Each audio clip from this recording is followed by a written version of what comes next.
Jimmy Butler gets to rest his knee. Victor Oladipo established himself as a part of this rotation now.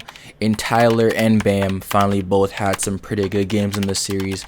And we kept Trae Young in jail all over again and more. Let's talk about it. Before I get started, I'd like to talk about a feature that I just recently added to my channel, which is Super Thanks. Super Thanks is a feature that YouTube just added that allows you guys to not only support the channel and me as a creator, but it gives you guys the ability to highlight what you guys want to say to me and maybe questions that you want me to answer or stuff of that nature. It gives you a highlighted comment in the comment section down below. It wants you to donate and whatever you want to say. In the next video, I will at the end of it answer a lot of you guys questions, or what do you guys think of my opinion on any single team or whatever is going on in the NBA at that time. So if you guys do want to support the channel in any single way possible, I really appreciate it. All you have to do is hit that button. But again, this is no way trying to force you guys to support the channel at all. Just watching this video is done amazing things for me, so thank you. But let's get on to the video.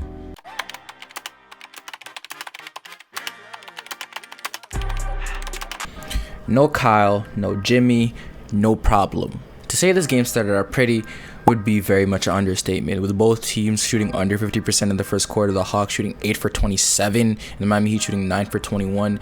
The Hawks were able to get a 1-point lead because they out rebounded the Heat a lot in the first half, with a lot of their players shooting horribly, but Miami Heat's threes weren't going down and the Hawks got a little bit more free throws. Overall, it was just an ugly first quarter. Victor Oladipo was really the only one giving us some decent production, but after that, this kind of just got out of hand.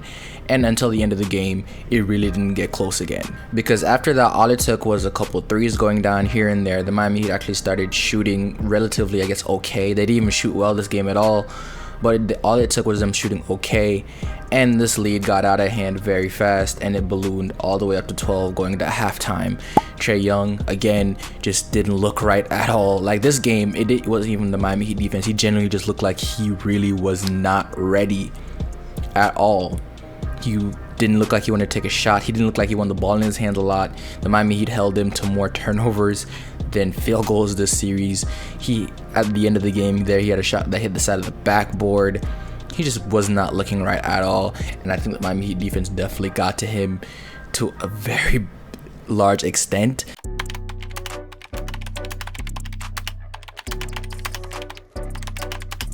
And even then, being severely outplayed in the second half by the Hawks, or should I say just by DeAndre Hunter. I really thought he was going to be able to carry them there at the end with some of the shots he was hitting. That we got to talk about him as a pretty nice young star in this league and somebody that can be next to Trae. But overall, the rest of this team just didn't give any help to Trae at all. And then again, Trae wasn't helping himself this series, but the Miami Heat's defense was just different. Trae this game, if you didn't see Jimmy on you, you had Oladipo on you. You couldn't even force a switch with Max this entire game because they were shading you and somebody was in the play. If you're playing one-on-one against Max, PJ Tucker was helping off the corner, Bam was helping off the corner. Somebody was just always there in help defense, and your guys just wasn't hitting their shots. So Miami Heat completely locked this team down in every single way, shape, or fashion. And it just really didn't look right at all. And I don't want to call into question anybody's will to win, but this entire Atlanta Hawks team, even though you're down 3-1, the only person that looked like they came to play this game was DeAndre Hunter, and even then he only looked like he came to play when those shots were going down around at the end of the game. So the Miami Heat looked like they came to close the series out no matter who was on the court. Whenever the lead seemed to dwindle a little bit, you always could count on Tyler, Victor, or Bam to hit a timely bucket or a timely jumper, which is something you couldn't say earlier in the series.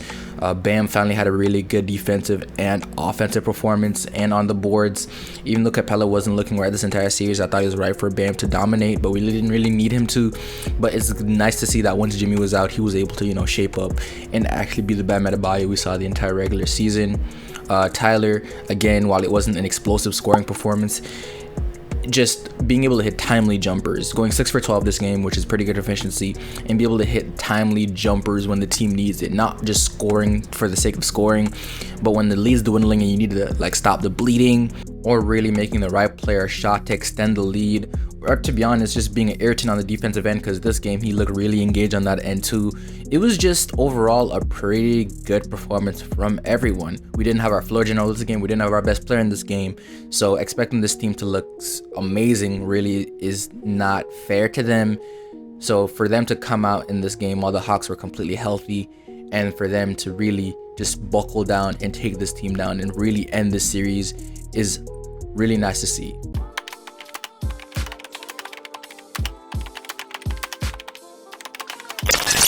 On the Victor Oladipo side of things, I wasn't expecting this type of performance. I was expecting maybe 10 to 15. I was really expecting this to be a 25-point game for either Bam or Tyler. I wasn't expecting him to give us 23 on pretty decent efficiency for the entire game. 8 for 16 from the field, 3 for 6 from 3, 4 for 4 from the line.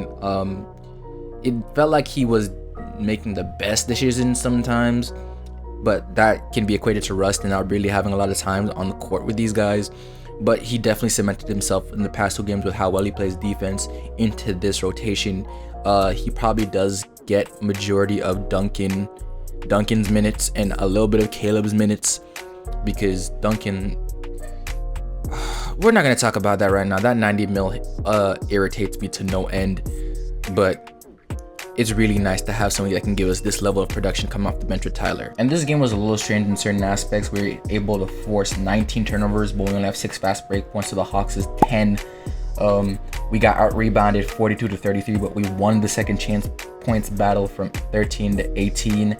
And even though we weren't able to hit a 3 at all and we didn't shoot that well, we were still able to win the points in the paints battle by nearly double what the Hawks scored. It was really a dominating performance on every single facet of this game that really only got close around the end, and that's something that I'm really scared of. This team has always shown a knack for giving up leads at the end of games, and we really need to hone in on that and not let that happen. We can't get away with that again in further series like next round, or even a conference finals against Boston or Milwaukee, or if we make it to the finals against the Golden State Warriors team. When you have a lead on those teams, you have to be able to maintain it and not let it slip away at the end of the game, because they will take advantage of those things. But still, it's a win. Series is over. I know they'll look at film and they'll try to correct those things, and we'll have our floor general back in Kyle Lowry that can calm the team down in those situations. We'll have our best player back, so I won't hone in on that too much, but that is definitely a worry for me going on. But again, this is the second game in a row that Miami Heat shot horribly from 3 and still able to close out the game with really good defense and timely buckets when you do need them. They're able to force a lot of turnovers and get out in the break and score in transition, since the 3s weren't dropping this game. And overall, this is just a really steady defensive performance and a horrible offensive performance from the Atlanta Hawks, from anybody not named DeAndre Hunter. But the series is over. I will be making a full series recap later this week, probably tomorrow or the day after. What we were talking about each game, what we learned, what it looks like going forward, and who we may be playing, because God knows if Doc Rivers blows this 3-1 lead or this 3-0 lead, we're probably playing the Raptors. So I will be making a video really reviewing this entire series as a whole and what we can do to improve going forward. But if you want to see that, turn on notifications. It's probably going to be out today or tomorrow. But with that being said, it's FLB. That's my time, and I'm out.